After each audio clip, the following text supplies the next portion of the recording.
Guys, welcome back to Sanele F Chankers. Thank you so much for tuning into this Chankers. To all my subscribers, thank you so much, guys. And if you haven't subscribed yet, please don't hesitate to press the subscribe button and the notification bell so that you don't miss any of my uploads. Guys, once again, to everyone who is watching this channel, thank you, guys. I really appreciate your support.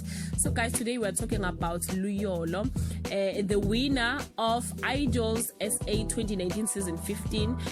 You remember that as part of his competition prize, there was a car from Ford. It was a Ford Fiesta, I think. So he shared his promise gift from Ford.